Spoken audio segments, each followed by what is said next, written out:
Alors, la pensée, c'est aucune circonstance ou difficulté, ni personne ne peut arrêter les plans et les promesses de Dieu.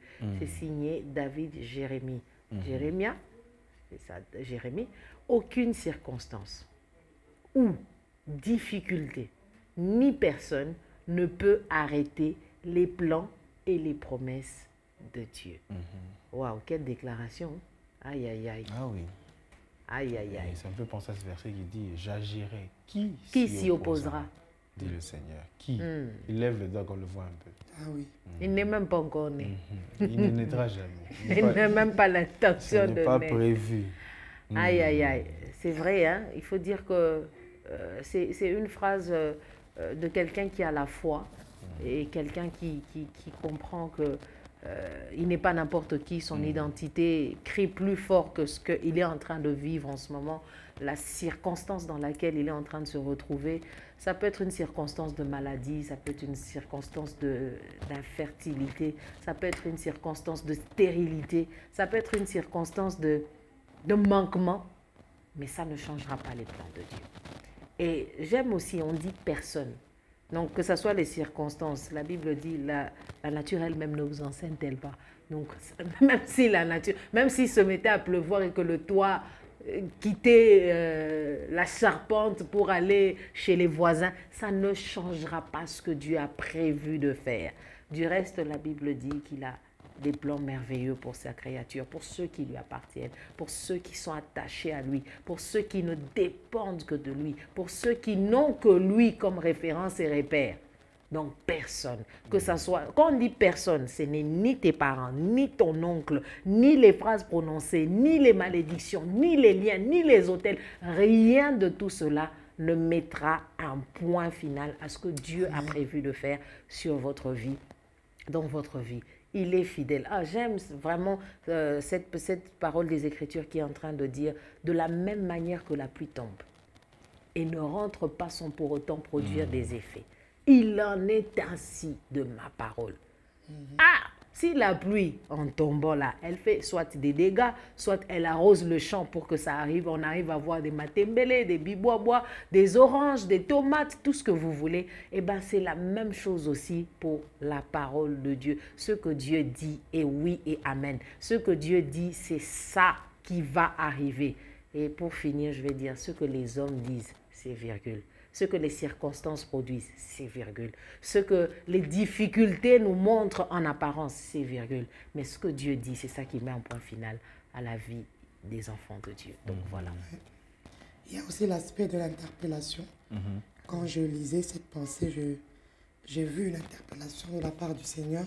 Ça m'a fait penser au verset qui dit « Il y a dans le cœur de l'homme tellement de projets, mais ce sont les desseins de l'Éternel qui s'accomplissent. » Et ça m'interpelle dans le sens où tout être humain sur la terre doit chercher à s'aligner au plan de Dieu. Parce que de toute façon, ce sont les plans de Dieu qui vont s'accomplir. Et parce qu'il est le maître des temps et des circonstances, quel que soit ce que l'homme fait, cela n'empêchera pas à ce que Dieu a prévu de faire, que ce puisse se faire. Vous voyez? Donc, il est important pour l'être humain de rechercher Dieu, de vraiment s'aligner à Dieu, de rechercher les plans de Dieu pour sa vie. Et même les personnes qui combattent les destinées de Dieu, elles sont des circonstances. Or, Dieu est maître des temps et des circonstances. Un peu comme Joseph. Ses frères ont essayé de combattre sa destinée, mais tout ce qu'ils ont fait, ont concouru, ont été des canaux. J'aime ce verset qui dit « Il fait de tes ennemis tes marchepieds ». C'est vraiment un... J'ai médité dessus dernièrement et j'ai compris que chaque fois que quelqu'un s'érige en ennemi devant toi, il a choisi d'être une marche sur laquelle tu vas monter. Escalier. Donc quand tu vois ton ennemi devant toi, comprends que Dieu vient de le destiner à te faire arriver là où tu veux aller. Et ça, c'est beau. C'est pour ça qu'il dit de prier pour eux.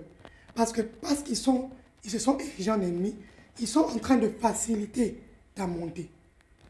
Donc il n'y a pas à les haïr. Ils comprennent là où tu vas et ils vont te servir de marche. Rien ni personne n'arrête ce que Dieu a prévu pour un homme ou ce que lui-même a prévu pour lui-même. Parce qu'il le fait souvent, pas pour nous forcément, mais à cause de son nom. La Bible dit plus dans beaucoup d'endroits où il dit, je ne le fais pas à cause de toi Israël, je le fais à cause de mon nom.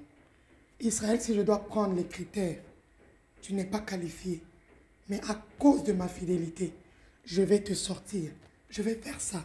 C'est ça les plans de Dieu pour quelqu'un. Quel que soit ce que tu fais, lui, il te tient. Et il t'emmène dans ses plans. Et c'est ça qui est bon avec Dieu. Alignons-nous. C'est simple. Amen. Si nous choisissons de rester exposés à Dieu, nous vivrons ce que lui a prévu. Et c'est le meilleur des plans. Amen. Je vous assure, même aller en enfer, c'est dans les plans de Dieu. Celui qui n'obéit pas à Dieu, il ira en enfer. C'est prévu donc. Donc, alignons-nous pour être dans la vie éternelle. Très important. Amen. Message et interpellation, vérité et interpellation derrière cette pensée qui nous dit qu'aucune circonstance ou difficulté ni personne ne peut arrêter les plans et les promesses de Dieu. Ce qu'il a dit, il l'accomplira certainement. Oui, et amen. Alléluia. Et tout est accompli en Jésus-Christ. Tout. Il n'y a pas un seul iota de la loi. Il n'y a aucune écriture, une seule lettre de la loi qui ne serait accomplie ou qui ne sera accomplie. Tout est accompli. Amen. Tout ce qu'il a dit est accompli.